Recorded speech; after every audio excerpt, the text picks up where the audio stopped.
This module is entitled Your Prompt.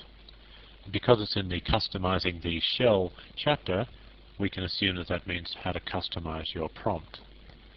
There is actually an environment variable that is used to change your prompt. Let's have a look at it. It's called PS1. PS1 is actually the environment variable. It contains the text that represents your exact shell prompt, which implies, of course, that we can change our prompt at any moment. Let's see if we can actually do that now. So, all I need to do, theoretically, is type in PS1. Notice that the P and the S have to be in capitals, followed by an equal sign, followed by the text of the prompt that I wish to have. Hello, for example. Now, theoretically, my prompt should change. And it has. Now, I simply have the word hello as my prompt. I used to have my username followed by the machine name, followed by my directory name, followed by a $, followed by a space. And now I've just got the word hello. So I think, well, what if I want to make it a little bit more sophisticated? What about PS1 equals hello there? No, that didn't quite work. Remember, I've got to put double quotes around that. Did that deliberately. PS1 equals hello there, and now I might also put a greater than sign and a little space and another double quote. So now I should get a little greater than sign as well, and a little space between the greater than sign and the flashing cursor. And that seems to be working. So as you can see, it's a very simple matter to change your prompt at any time. What's very interesting to note is that certain shells, such as the Korn shell and the Bash, Born Again shell, offer what we call dynamic prompts. In other words, these are prompts that actually change depending on certain conditions. Notice that if you're using the regular Bourne shell, you cannot change your prompt to a dynamic prompt. You can change your prompt, but not to anything dynamic. And the things that you might want to include in a dynamic prompt might be the current working directory. Well, we've seen that already. The current date and time, you can have that in there as well.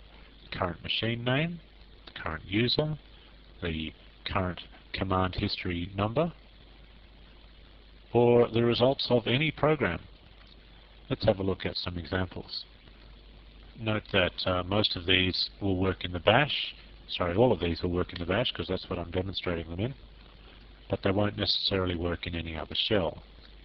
PS1 equals, now I'm going to put a backslash and then a backwards quote. This is a special backwards quote, it's not your regular forward single quote, and then date, and then another backslash and another back quote, and then say a colon. How about that? And notice that the date now becomes my prompt, and every time I press enter I get a slightly different prompt. Notice that the seconds are changing each time. Or I can have P1 equals quote, that's double quote there, then a backslash $PWD, which stands for present working directory, then say a greater than sign and a space, and then another close quote. And now it gives me the current directory that I happen to be in.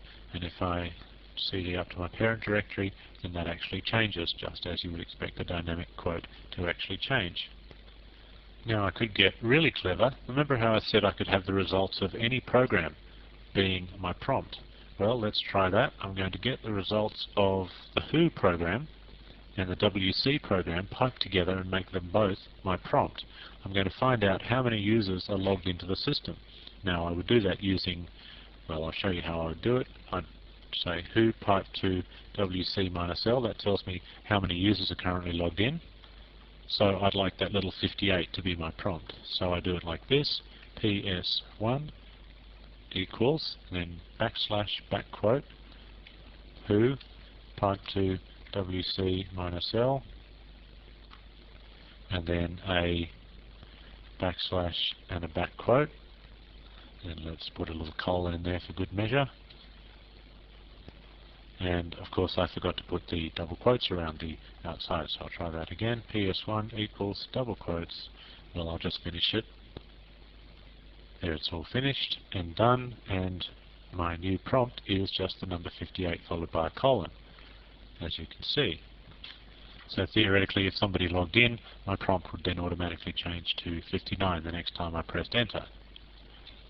It'd be nice if it did it for me now, but I'm guessing I'm not going to be lucky. Oh well. Anyway, if you want to find out all the options that are available to you for changing your prompt, simply look in the manual page for the shell that you're using, in other words bash or the Conn shell or whatever, and do a little search for PS1 in the manual page.